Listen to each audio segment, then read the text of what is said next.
is an active consultant. She is likewise affiliated with Cardinal Santos Medical Center, Manila Doctors Hospital, and Valenzuela Medical Center.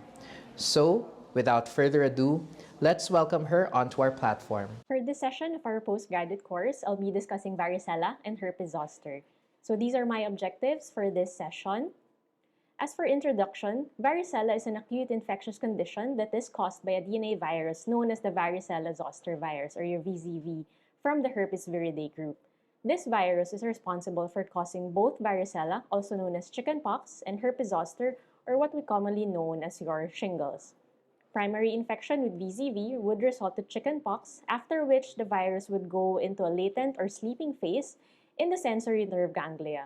Reactivation of this latent infection for a number of reasons then would lead to the manifestation of shingles infection. Varicella is said to be highly contagious. A susceptible individual who has been exposed to a patient with the disease is likely to get infected by around 90% of the time.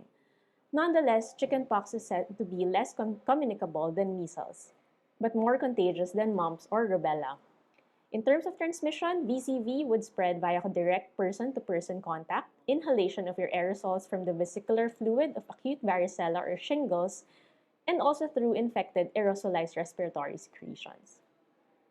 Viral replication would occur in the nose, throat, nearby lymph nodes. 4 to 6 days after infection, primary viremia would occur, during which the virus would travel to other organs including the liver, spleen, sensory nerve ganglia. This is followed by further viral replication in the other organs and the secondary viremia with viral skin infection and insuation. As highlighted in this figure, the average incubation period of varicella is about 14 days, with the highest rate of viremia on the second week of infection. An individual is said to be more contagious starting from a few days before the onset of the rash up to the 23rd day of the illness. The virus would first replicate in the nose, throat, and nearby lymph nodes. The diagnosis for both chickenpox and herpes zoster are usually made by history and physical examination.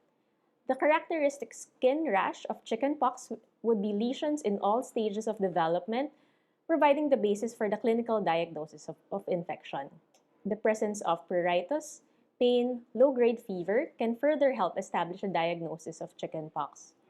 On the other hand, localization and distribution of a vesicular type of lesion would clinch the diagnosis of herpes zoster.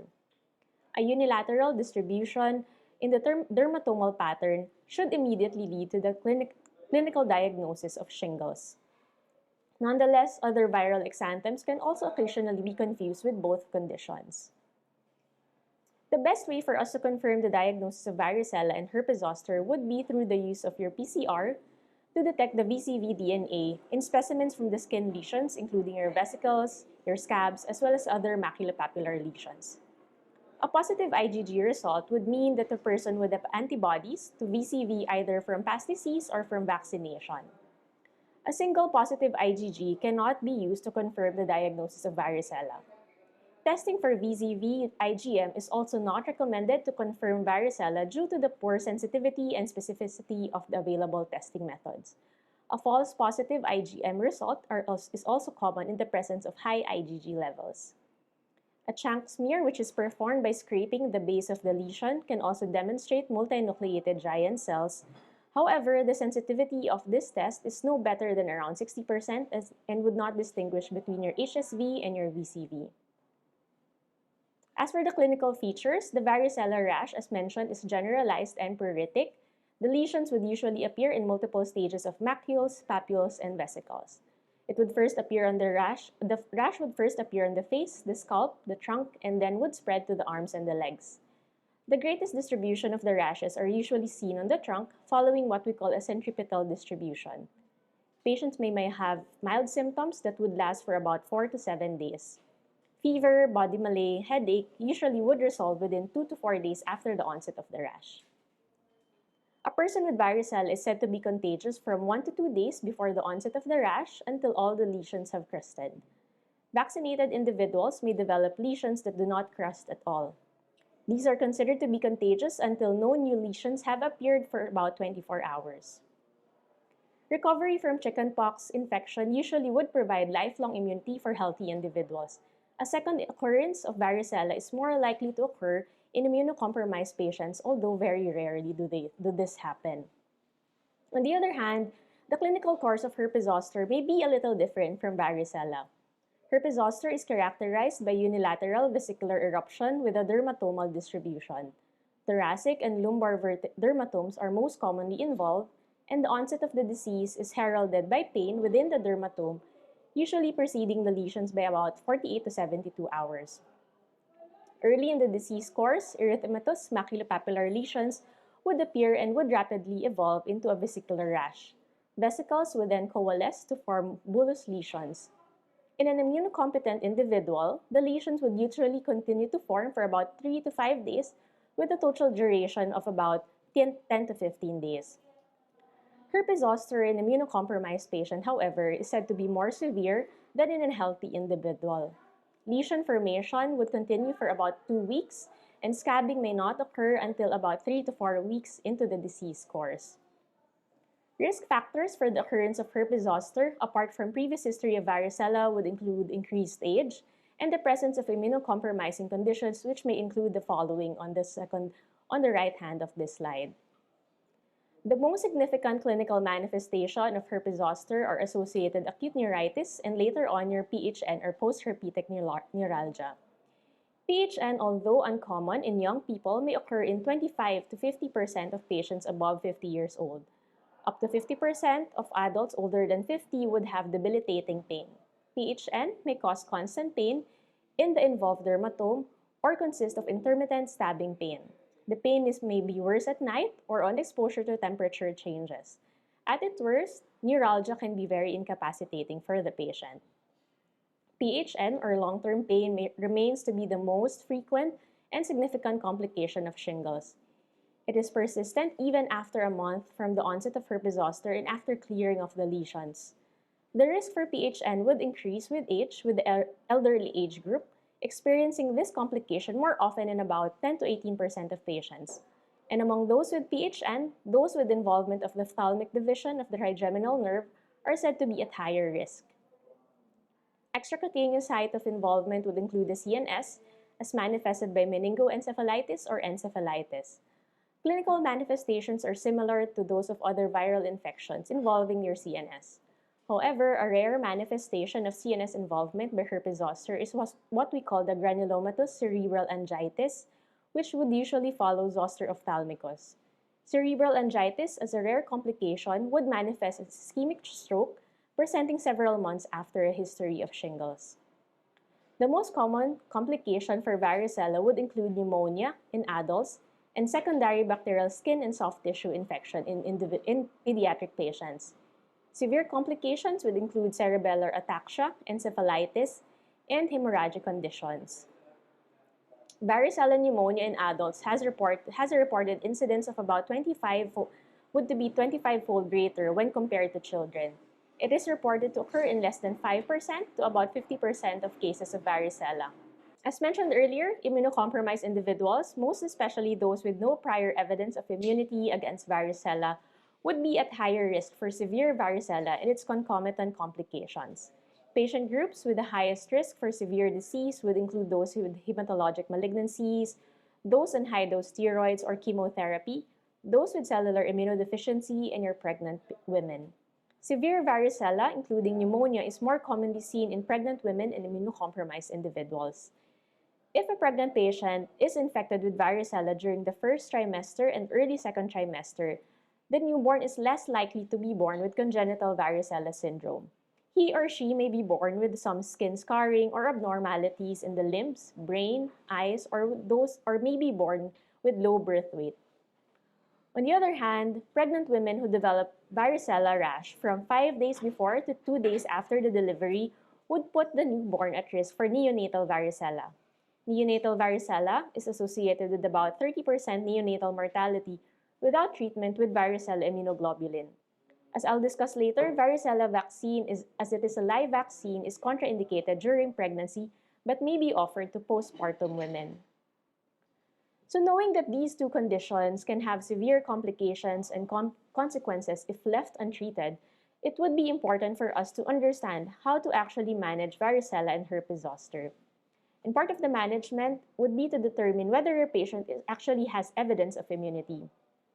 So evidence of immunity is defined as the documentation of age-appropriate varicella vaccination, laboratory evidence of immunity or confirmation of the disease, a diagnosis of history of varicella or herpes zoster by a healthcare professional. And we know that with the evidence of immunity, the patient would not need further vaccination. For patients diagnosed with varicella, they are placed on standard airborne and contact precautions until the patient's lesions have dried and crusted. If there are no available negative airflow rooms, patients with VCV should be isolated in closed rooms with no contact with people without evidence of immunity. Patients with chickenpox should also be taken care of by a healthcare worker with evidence of immunity for varicella and varicella zoster. Infected healthcare workers caring for infected patients would have the potential to spread the varicella to susceptible patient if there is a delay in the diagnosis and reporting of symptoms. Medical management would include administration or intake of antiviral medications for treatment of varicella in all age groups. Available medications for adults would include your oral acyclovir and valacyclovir, both given for 7 days. The oral bioavailability and levels of antiviral drug activity in the blood are higher and more consistent in patients receiving thrice daily valacyclovir or famciclovir than in those receiving acyclovir 5 times a day. According to this journal article by J. Cohen, antiviral therapy is recommended for shingles in certain non-immunocompromised patients and all immunocompromised patients, including those aged at least 50, patients with moderate to severe pain, those with severe rash, those with involvement of the face or the eyes, those presenting with other complications of herpes zoster, or those who are immunocompromised. The use of steroids or for uncomplicated disease remains to be controversial owing to their immunosuppressive properties. Glucocorticoids should not be administered for herpes zoster without concomitant antiviral therapy. Steroids should be avoided in patients with hypertension, diabetes, PUD, or osteoporosis. Particular caution is also warranted in the case of elderly patients who are at increased risk for serious adverse events. Antiviral drugs have not been shown to decrease the spread of VCV, but they can lower the complication and duration of the illness. Parenteral acyclovir is recommended for the use in the following conditions, such as in pregnant patients with viral-mediated complications of varicella, including pneumonia, those with severe disease, and for immunocompromised patients.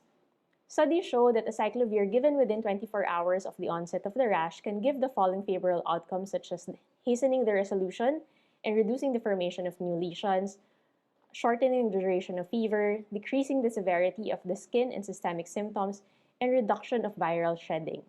Antiviral drugs have not been shown to decrease the spread of VCV, as mentioned earlier.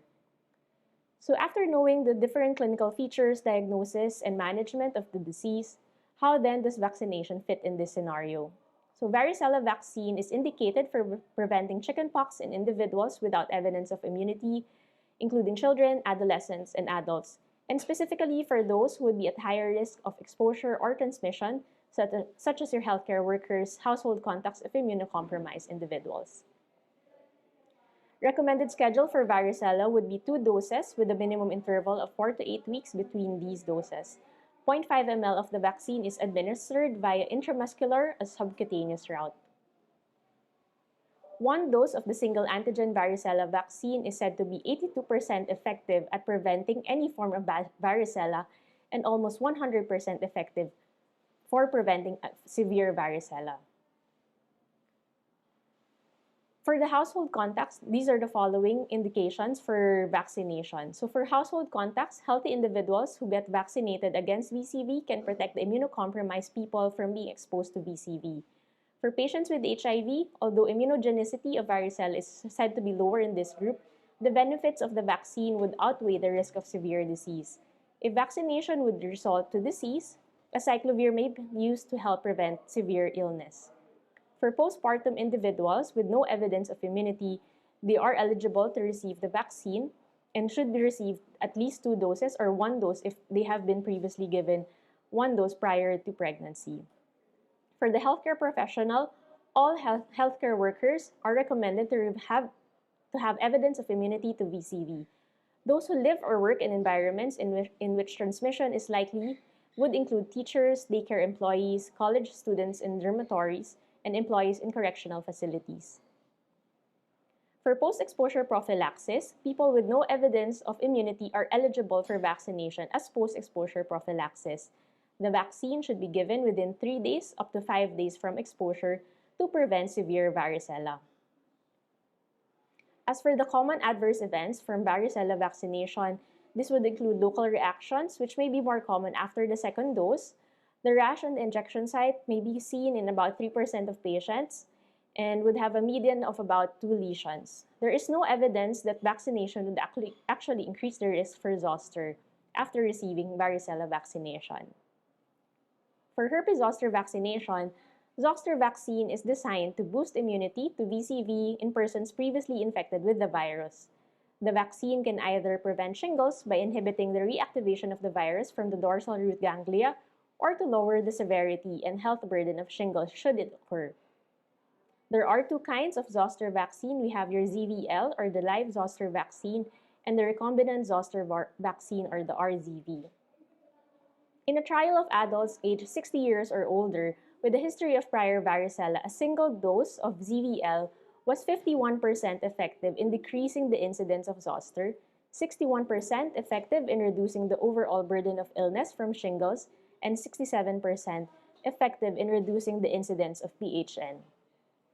On the other hand, ZVL is indicated for individuals aged 60 years and older. Those with prior history can also receive the vaccine, and it is contraindicated in patients with allergy to vaccine components and those with moderate or severe immunodeficiency.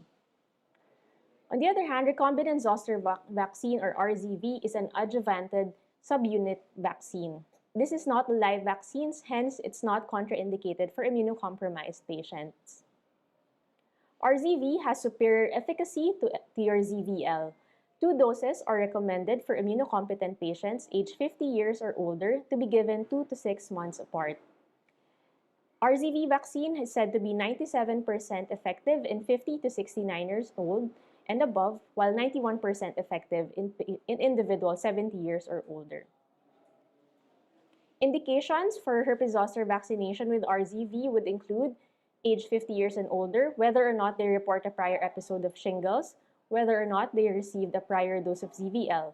Screening is not necessary for evidence of prior varicella infection for receiving of your RZV vaccine.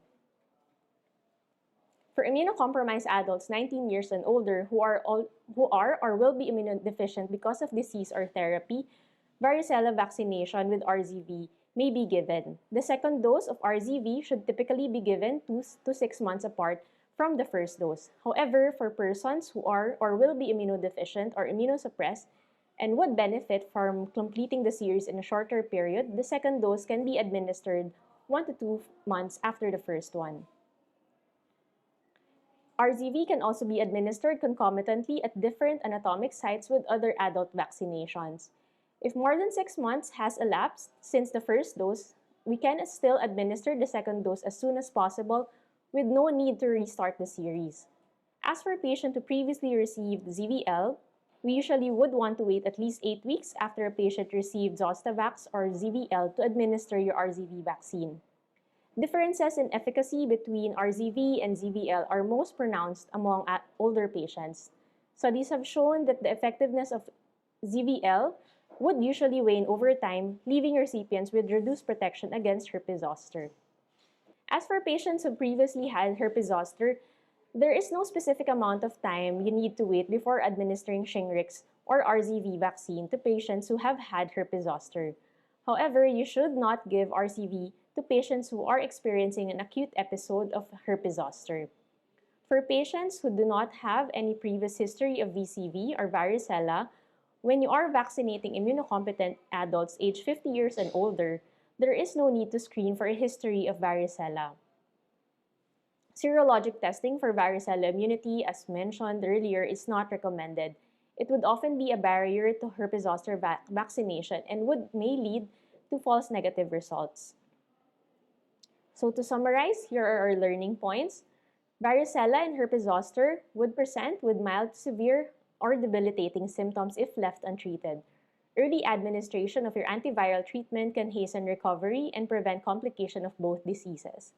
Vaccination would provide an additional protection for prevention of chickenpox or herpes zoster when administered with proper timing or interval. So you want to divide this question into whether or not your patient would actually be eligible to receive the varicella vaccination. So we can divide it into two groups. We have the patients who are contraindicated to receive the vaccination and those who can actually receive the vaccines. So for group one, for patients who are contraindicated to receive the vaccination for some reason, if you can recall from my lecture earlier, so for these patients who have no contraindication to receive the vaccination, we can administer the varicella vaccine within severe illnesses or any adverse reactions from the illness itself. On the other hand, for patients who would have contraindications to receive the vaccine, let's say they are pregnant, immunocompromised patients, so we can't give them the vaccination. The ACIP would recommend, this is for international guidelines, for these patients to receive what we call the varicella immunoglobulin. Varicella immunoglobulin would also help prevent the progression of illness to severe complications brought about by varicella or from herpes zoster.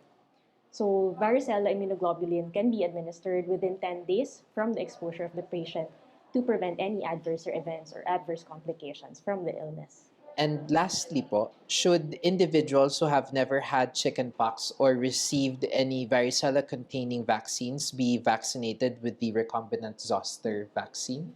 Okay.